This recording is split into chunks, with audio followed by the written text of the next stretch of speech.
Hi everybody, I'm Carin. I'm an alcoholic. And I'm wearing shoes that are like 2 inches taller than they normally are. So my biggest fear is not talking to you about the 10-step, it's staying on my feet. Braden. But 2 sober women told me they like my toes, so it's a win-win. That's all I want to say. It's a win-win. So I want to talk about a little something before we get to the 10-step, and that's really a deflection because I'm bad at the 10-step. Period. I don't know how else to say it. Oh, my sobriety date, September the 8th, 1988, yesterday, 37 years.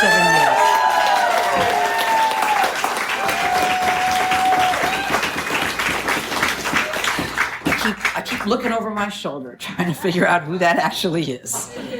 Anyway, so a couple of things. First of all, who was here last week? There's a lot of people here tonight. A lot of people here. And you know what? You really look good to me, and I need to see you tonight. So I'm glad I'm here. I'm going to say some things that'll probably ruffle, but again, I'm going to tell you that I'm not here to tell you how to do the steps. I'm not here to show you how to do the 12 steps. I don't actually care how you do the 12 steps. That's between you and your sponsor.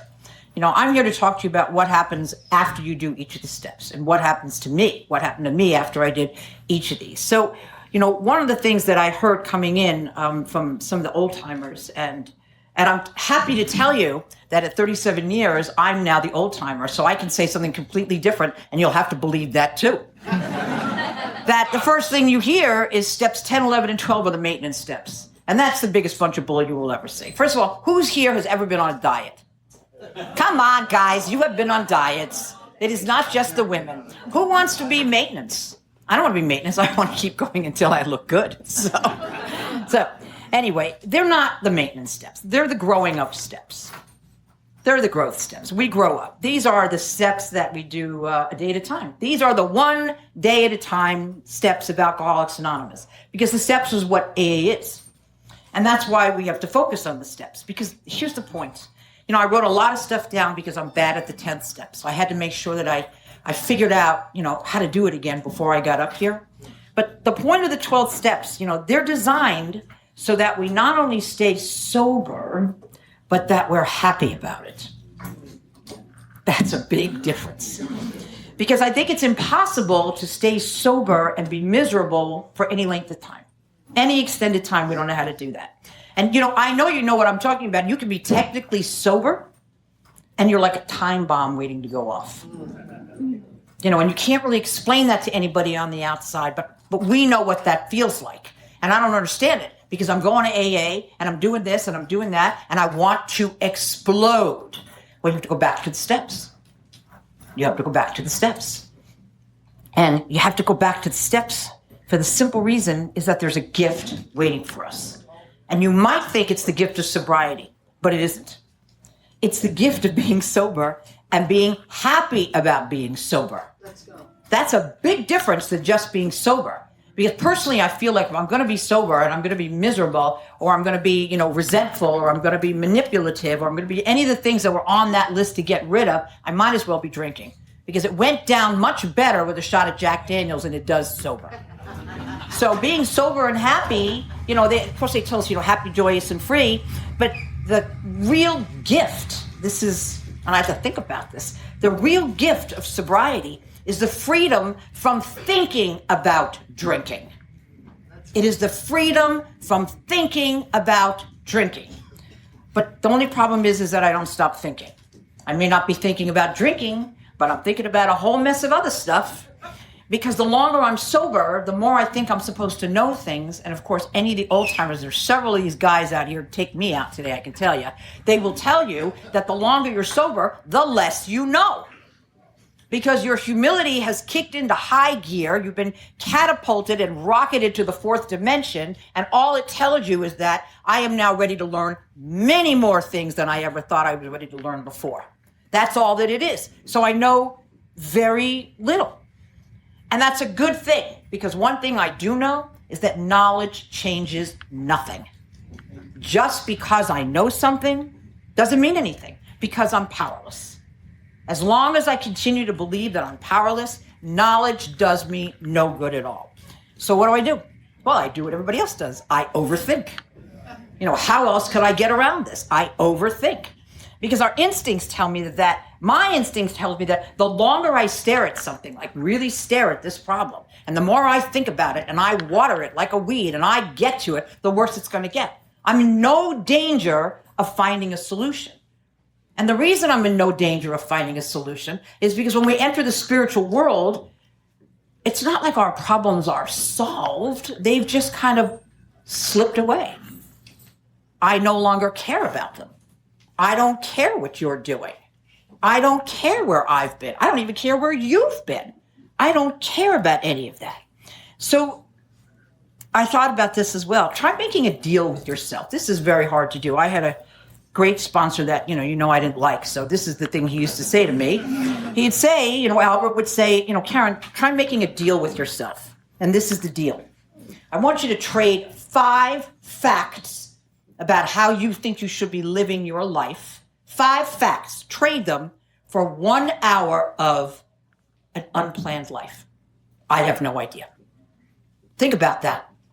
5 things that you think are absolutely true to have a great life. Trade them in for 1 hour a day of, I have no idea.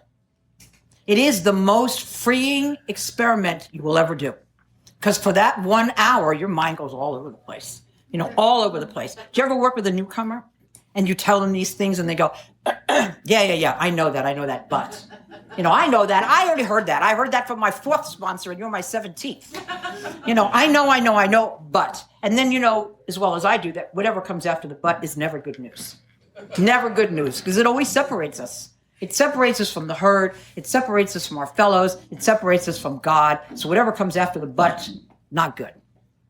So I say all this to say that, when I got to the 10th step, and we're going to get there, it was really hard for me. It's still hard for me. It's so hard for me that I had to do one today, and I had to make an amends today. That's how hard it was today. And I'm thinking to myself, I'm really tired of doing these. I should be done. I should be finished. But here's the problem with step 10 for me. For me. Step 10 is the look before you leap step. Look before you leap. Before you say that nasty thing, before you point out somebody else's flaws, before you steal something for the deli that's not yours, before you're inappropriate with your friend's spouse, you gotta look before. So the problem with that is I didn't know anything about it then when I got sober, and I know almost nothing about it now that I'm sober all these years. So what that tells me is that I need help. I need a lot of help. Because I am a leaper before I look. And not only am I a leaper before I look, I have to tell you, I don't care where I'm leaping from. I will leap, I will land, and I will figure it out. Because that's the kind of alcoholic I am. And when they told me that you have to turn this around and you have to actually look before you leap, well, that went against every grain in my body. Because if you're an alcoholic like me, no matter what you did to me, I'm going to figure a way out. That's why I never had a bottom. They stressed you have to have a bottom. Every time I got close to a bottom, I just lowered the measure. I lowered the measure. I cannot remember a single time. That's not true. There are 2 times in my life when I broke. But all the other times, after I leapt from wherever I was, how do you think I got married 5 times? I leapt right to the altar. I had no idea how I got there. I was talking to my best friend. She's known me since I'm 17 years old, and we were talking about the first time I got married, and she came up to me, and she said, what are you doing? And I said, 0 idea. No idea. She said, then why are you doing it? I said, if it doesn't work out, I'll get a divorce. That's how I felt on my wedding day. In a white gown, blah, blah, blah, blah, blah.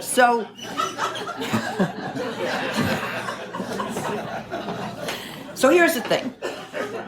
I'm going on about how it is a look before you leap. And the translation of that, is pause. You got to pause for a minute. So I'm on the phone today talking about this step with my significant other, who can be a royal pain. And he is saying to me, well, what are you going to say? I said, I'm going to talk about look before you leap. And he's going, you got to say pause. And in my head, shut up. He says, pause. And I say, shut up. And he says, pause. And I say, shut up. I have 6 more years than you. Shut up. But here's the bottom line. None of those words came out of my head. Nothing came out of my mouth. They sat up there. He never knew anything, except if he listens to this tape. He's going to know. You can delete this part, right? Just want to make sure that my home life remains intact at this point. So the reality is that they call this the pause step simply because you have to ask yourself the question, and I know the answer. Do I want to go for the rest of my life making amends? The answer is, I would rather die. I do not want to make another amends, no matter how spiritual I get and how, loving I get and how perfect the situation is. I do not want to make amends to you. It has never sat well for me, so I have to figure it out. I can do one of two things. I cannot make an amends, or I can act differently so that I don't do something that is going to cause me to make an amends. So let me tell you, the latter is much easier than the former.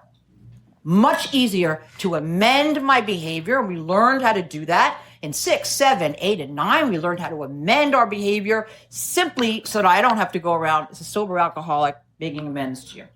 So how do I know? Here's the other thing. Anybody will tell me that, I don't pay attention to a lot of things. I don't pay attention to directions. I don't pay attention to people's names. I'm not good at that stuff. My head is filled with all this other information. And so the stuff that I think I can get from other people, because first of all, I just want to be honest with you. I don't know anything about directions. I'm from New York City. My mother used to say to me, if you get lost, keep making left-hand turns and you'll be back home. So I don't really know anything about directions. And a GPS, they're good if they, work. And so what I'm trying to say is, I always get where I'm going. I'm here, aren't I? And so you have to think to yourself, if she doesn't care about the directions, how does she get where she's going? You just do. You just do. And that's pretty much how this program works. I'm not calling anybody out, but I'm pretty sure he's in this room tonight, that somebody who was talking in another meeting about having under 2 years and couldn't find a sponsor and couldn't figure out how to work the steps. But he'd been sober, like 16, 18 months, couldn't figure out how to work the steps because he couldn't find a sponsor. And I turned around and I said, you're 16 months sober. You've worked the first step already. You know that you're powerless over alcohol. And now, because you can't get a sponsor, you know how crappy your life can be without alcohol. Without it. And so he looked up and I said, you've already worked it. Keep going. So these are the things that I don't pay attention to because I don't care. That's the truth. I don't care. So how do I know when my behavior has gone to the place where I'm going to have to make an amends? This is very important for me to pay attention to. So what I'm happy to say is that now, after all of these years, I get a gut punch when I misbehave. I was a Jack Daniels drinker. And the reason I was a Jack Daniels drinker is because of the burn. And if we have any other Jack Daniels drinkers, here tonight, you'll understand what I'm saying. It was because of the burn. And, when I get this burn in the pit of my stomach, this gut punch that says you have misbehaved. You have just said something that offended somebody. You have just done something that has hurt somebody's feelings. Something like that is you've just run over somebody. I was a steamroller when I was drinking. The streets were literally littered with the people that I had run over. And so I have to pay attention. And I'm not trying to be funny, but in my purse, this purse and every other purse I have a bottle of Tums. And the reason I have a bottle of Tums is because I get a stomach ache. If I've hurt your feelings and I get that gut punch, the next thing is a stomach ache.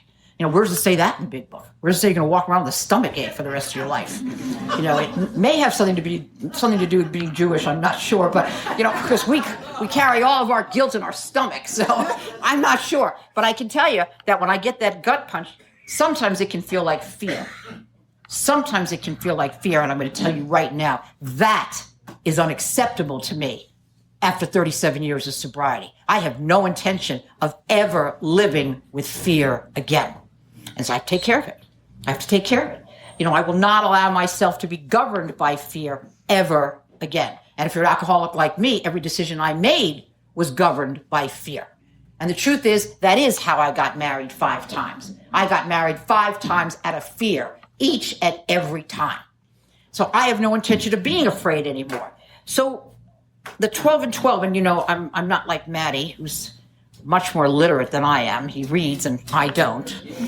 But the 12 and 12 tells us, and it's my favorite part, because this is the part which shows what idiots we are. It says when we're disturbed, no matter what the cause, there's something wrong with us. Now, if you work with a newcomer, they go, what's wrong with me? Well, I'm pissed at this person, or I don't like that, or I hate my job, or my husband's cheating. They count on the fact that we're not reading the black parts. What's wrong with us? We're disturbed. That's the entirety of the answer. It doesn't matter why we're disturbed. It just matters that we are disturbed. And the thing is, the only question I have to ask from that is, what are the things I need to do to become undisturbed? And the answer is simple. I got to go back to steps 1, 2, and 3. Get out of step 10, go back to 1, 2, and 3. Go back to that third step that says I'm going to make a decision. Go back to that second step that says I'm not in control here. And go back to that first step that says I'm powerless over alcohol when I'm drinking it. And my life is unmanageable when I'm not. And I know that because I haven't had a drink in how many years, and my life is currently unmanageable. We have to go back to steps 1, 2, and 3. You want to call them maintenance steps? I don't. I call them fixer steps. They're the fixers. But the answer is not always so clear. And when I think that I have the answer, I always remember that my first thought, frankly, is for entertainment purposes only. Whatever I come up with on my first thought is going to be really not fabulous. And the other thing is that I fight for it. It may look like I did something wrong, but I think we should examine this for other causes and for other people who might have done, something else wrong, or, the translation of that, so we have time to let my bullshit sink in. That's it. Because I'm a leaper before I look. I don't question it. I don't confer with you. I don't check it out with the people around me. I thought about the story. I was, in Manhattan, and my husband had been killed. And my 2 kids, his son and my son, we were living a really bizarre life. And I still had my business, and I was still working every day, and my company was on Fifth Avenue, and I'd take the subway home. And one day I took the subway home. We were living in Brooklyn by then. And as I'm walking on the street with the brownstones. I see everybody is gathered around this one brownstone. And I said, what's going on? And I look up on the 3rd floor, and they've pulled the black shade down. They've blacked out the window. It's because the cops are there, and they don't want anybody to see what's going on. And I said to the person next to me, why is the top window on the 3rd floor blacked out? And she turned around and said to me, that window's not blacked out. Those are flies. Somebody died in there, and nobody found them. You know what I did? I applied to law school. I said, I'm getting out of here. I'm moving out of New York. I'm taking my kid with me. I am not going to consult with my son's father. I am going. And I did. Walked out of New York City, took a flight to North Carolina. By the way, I am such a good New Yorker, I didn't know where North Carolina was on the map. But I knew how to get to LaGuardia. So took the flight to LaGuardia with my son, never consulted. What happened? I wound up in court. I wound up in court for 3 years while my son's father, who was one of us untreated, won his court case. And because I took my kid, and I lost my son for 18 months. Just lost it. That must be for me. Could you tell him to take a message and I'll get back to him in a half hour? That would work. But the thing is this, by the time I did that, it's important, I was sober for 7 years. I'd done the steps. I had a sponsor. I was working with others. I went to meetings, and I still ignored the essence of the 10th step. I never paused. I went ahead and I did whatever I wanted to do. So that pretty much catapulted me into a place because I wound up in North Carolina by myself. They took my son. They brought him back. I'm there by myself. So I what else was I supposed to do? I got married. I mean, what else was I supposed to do? I didn't like being alone down there. I didn't know anybody down there. And I married a guy. I'm sure he's a nice guy. I have no idea. I have no idea for the simple reason is that I couldn't understand anything he said. He was from North Carolina. I couldn't understand it. I couldn't identify the food on the plates. I couldn't figure out anything. I said, this is really not the place for me. So, but I stayed 7 years, because that's what we do as alcoholics. We're not giving up. I'm going to figure a way out. After I leapt from wherever I was, apparently LaGuardia, after I leapt, I'm going to make this thing work. So I want to push ahead a little bit and talk to you about, what I have to do now, because it's different.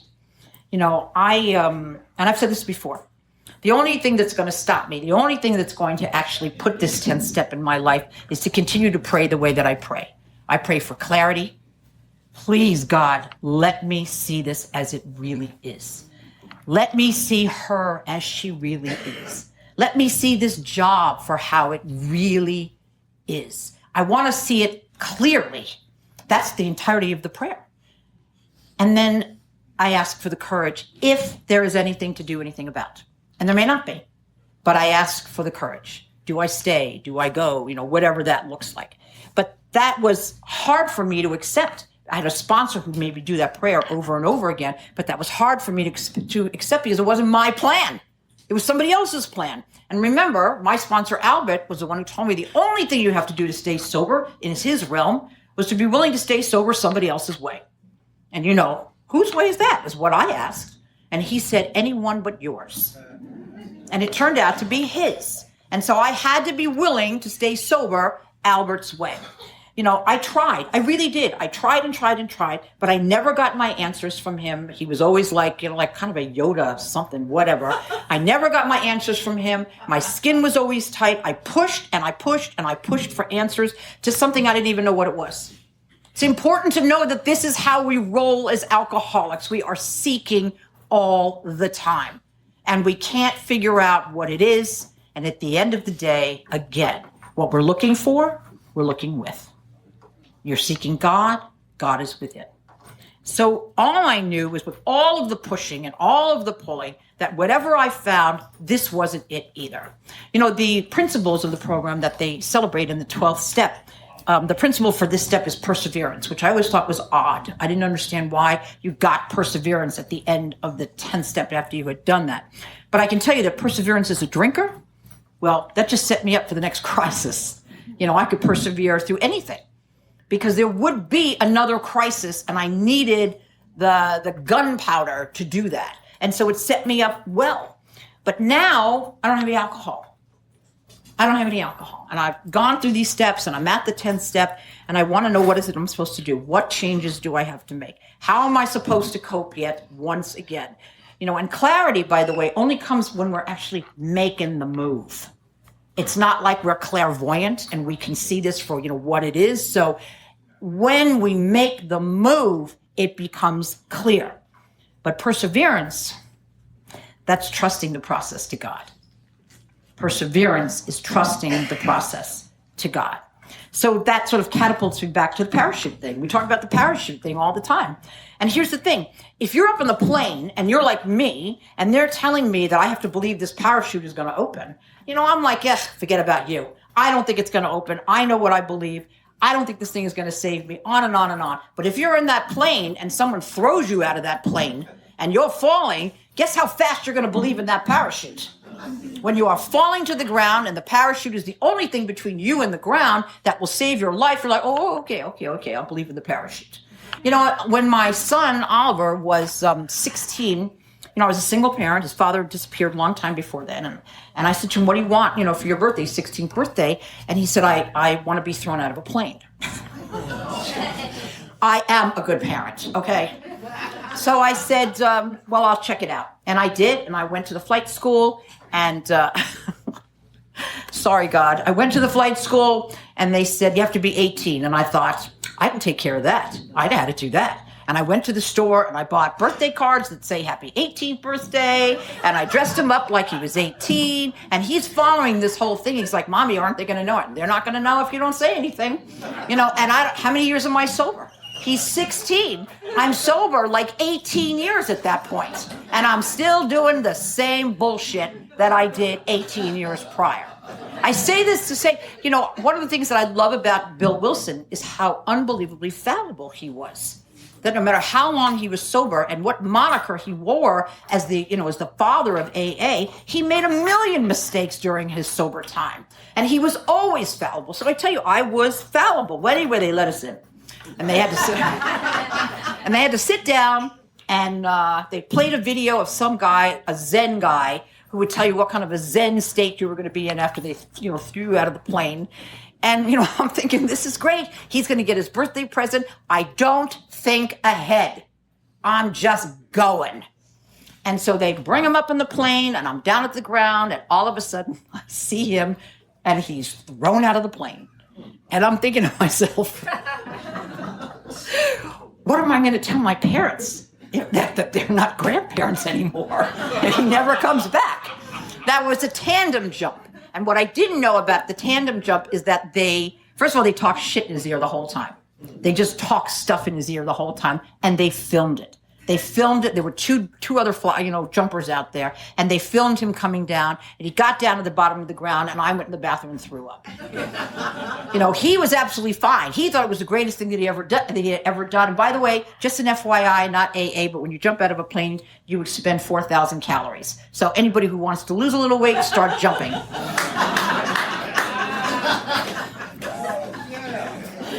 So now it's different. First of all, by the way, he says that was one of the best things that I ever did for him, was having him, allowing him to jump out of that plane. I think that I had to be committed, but I do things differently now. Now I have a spiritual plan. Now I don't have my plan. Now I don't even have Albert's plan. Now I have a spiritual plan. And how I got that plan, it was made for me. We don't get it. We don't create it. We don't wait for it. You wake up one day and you have this plan that's made for you. And I got that after I finished the steps. And I see that the action steps in this program are 10, 11, and 12. That they're not the maintenance. They're the action steps. They are the steps where I'm taking everything that I've learned from steps 1 through 9, and I'm putting them into action. There is no chapter in the big book marked into thinking. There's only a chapter marked into action. And so that's what 10, 11, and 12 are. And that's why it's a day at a time. That's why they are the one day at a time steps. So step 10 in the beginning was different. In early sobriety, Albert told me, when you go to sleep at night, you go over your day, and when you wake up in the morning, you go through your day to come, and, and you ask to be, don't be this and don't be that and all those things, and you do your spot check stuff during the day. So when I was doing the things in the morning and doing the things in the night, after about 6 months, I got bored. And if I'm bored, God's bored. That's how I felt about it. And I thought no longer necessary to do those lists at night and lists in the morning. And by the way, I know guys in this program who are 30, 40 years sober who still write that list out, who still do that list every day. And it's necessary for them. For some reason, some spirit in me, some whatever in me said, I need to find another way. There is a woman out there. She's in California. She's remarkable if you've never heard of her. Her name is Lila R. She's a little Irish girl. Her father actually founded AA in Ireland. And so she's like long time. She's amazing. Saved my life many times. I wanted to kiss the ground that she was walking on. And Lila taught me how to do this so that I could live a day at a time without having to have a drink to stand it. And so instead of doing this sort of litany of things from the day in the morning and litany of things at day at night, I would get into bed at night and I had a list of questions. These were my questions I wanted to ask God. And I'd say things like, should I be married to this asshole? And I would say things like, are they paying me enough money at work? And then I would say, are they paying me too much money at work? And then I would say, do you think they know I don't work? These were the questions that I would ask God. How do I make amends to my mother? How do I learn how to talk to my son, who's not one of us? And when I think I would do like 10, 12 questions a night. And when I was done saying out loud the questions to God, I would say, okay, I am going to sleep now, but I need these answers as soon as possible. So when I wake up, I want the answers. And then I would go to sleep. And I have to tell you, I slept like a baby. Now, the thing is, when I would wake up in the morning, the first thing that happened is I didn't remember the questions. That's the first thing. But I absolutely knew that every one of those questions had been answered because I was as calm could be. And I wasn't worried about anything. And I showed up at work the next day, and I worked, and I got my paycheck, and I stayed married, and I spoke to my mother, and I made my amends. All the things that were on my questions were clearly answered because every morning I would wake up calm. And every night I would go to sleep, and I would ask those questions before I went to sleep. I don't know if that works for anybody, but it worked for me for years and years and years. Now, my step 10 is very different. Again, it's about being sober and being happy about it. I'm done with my daily inventories. Don't do what I say. Don't do what I do. Do what you want to do. Talk it over with your sponsor. I don't spend my day checking myself out. I'm too busy living a sober life.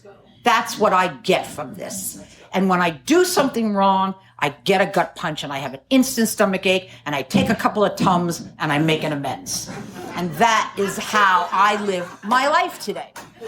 So the gut punch, I have to tell you, and by the way, I don't care what you do. I've said this before. I don't care if you take an inventory. I don't care if you don't take an inventory. Maybe your sponsor cares what you do. Maybe. If you have a mediocre sponsor, they're going to care what you do. If you have a good sponsor, they're not. They're not going to care what you do. They just want you to do something. Just do something. And by the way, if you can't figure out what you have to do, who better to ask than God? I need to tell you. Who's going to give you the best answer? So, this gut punch that says that I feel like I'm losing it, and because I have to make an amends, and I have to pause, and I have to ask for help. And I talk to God. I talk to God incessantly, all the time. There's something about pain in the 12 and 12, in the 10th step, that talks about, pain is the touchstone to all spiritual progress. Not so much for me. Because I'm an alcoholic that likes pain. Never bothered me. I never had a measuring stick. Give me everything you got. Give me everything you got. I'm going to be okay at the end of the day. Nothing is going to bring me down. Doesn't matter. And so pain was not my spiritual touchstone. Who knew that love would turn out to be my spiritual touchstone? That the kind of love that I eventually got in my life, lost and then got again, that's my spiritual touchstone. That's how I learned to grow. It's from the amount of love that is in my life. And it's from my own comprehension and my own description, and we've talked about this, of what love is. That's the only thing that's going to move me today. I really don't care about anything else. I don't. So yesterday was a day. That's what I'm going to say. It was a day. We'll talk about this the 11th step. You're going to hear much more about it. But I will say that September the 8th, 1993, my husband, who had AIDS, who was terminal, decided that he was sick and tired of being sick and tired. And while we were all manipulating his life and figuring out what we were going to do with the rest of the time that we didn't have, got up in the middle of the night. He went to the West 4th Street subway station and jumped in front of the subway. And he was killed instantly. And, it never fails that it rains on the day that he died. It's not a sad day for me. It's the day before. It's when I go over my actions the night before and how I screamed and yelled at him with such ferocity that he dropped to his knees. I mean, I know the power of what I can do. And I'm sober. I'm short one day of 5 years of sobriety, and I know that because he died on my 5th anniversary, my 5th sober anniversary. And so I think about the day before. I run the whole day down. I ask God for forgiveness. I ask him for forgiveness. And I talk a lot about love, and I talk out loud. And I've done this for years and years and years and years. And I talk about the amount of love that we had, and I talk about all of these wonderful things that, didn't end the way I wanted them to end. But what I got in the interim was unbelievable. So I did that day. And then the next day was my anniversary. And I've said this before, I always have a choice on my anniversary. I can choose to cry some more. I can choose to take a look at what we had and see what I lost and boo-hoo and woe is me. Or I can choose to turn around and say, how the hell did you get 37 years of continuous sobriety? Isn't that a miracle? You should have been dead at 40. And so my significant other decided to take matters into his own hands. Not a good idea. Not a good idea. And I think God agreed with him because he made him sick. So he couldn't figure out how to make this plan work. But we were going to do this 2-day thing. So I'd be whisked away and I wouldn't have to think about any of this stuff. But I knew better, and I knew that God knew better. There was no way that I was going to be taken away from something that was so viscerally spiritual than these 2 days that I needed. So the first thing that happened is that it started to rain. It just started to rain, but it didn't rain like a little. For some reason, Del Rey got like this torrential hurricane rain to the point where my ceiling started to cave in from the rain coming from the apartment on top of me. And it was coming in up the floors. And I'm just looking and saying, really, this is the sign this year that I shouldn't go out? Like literally, it was torrential rain. And the feeling of powerlessness was unbelievable. And the powerlessness was, over the rain coming in, not powerlessness over what I was feeling and what I was thinking. And by the way, I wasn't that powerless, because powerlessness, by the way, is not helplessness. I went to the grocery store and I got all the fixings for good matzo ball soup. And don't think I didn't make them a big pot of soup and bring it to them. In the rain, in all the garbage, because I wanted to do a good deed that day for somebody who's a good person. That's all I wanted. And the next day I did another good deed for somebody who was a good person. And that's how I wound up spending my anniversary. The whole point here is to understand that we are powerless. We are powerless. And step 10 is our way of consistently and constantly getting undisturbed and finding some of the power. We need to find the power, because I'm powerless. Where do I find it? It's coming up in the 11th step. That's what it tells us, right? And I will tell you that inside everybody in here, and I feel this with all my heart, inside everybody here is this unbelievably beautiful spiritual being that you don't believe is in there. You don't think it's in there. But hang around with some old timers, they can spot you a mile away. Because all you've done with these first 9 steps, and now the 10th step, is peel away the garbage. So all that's left is the beauty. And that's where God resides. God is not residing in a hefty bag full of garbage. God resides within us when we've gotten rid of everything, and that spiritual being comes out. You know how it comes out? You show up at a meeting.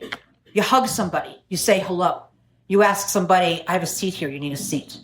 The first unconditional act of love I did was so ridiculous, was giving up my seat on the subway to somebody. Take my seat. Take my seat. You're all here for the same thing, but I'm telling you, I know this, that inside of each and every one of us is this incredibly beautiful spiritual person. And you're coming out. You're all coming out. Depending on where you are in these steps, that's what you get at the end of the day. That's the end game here. So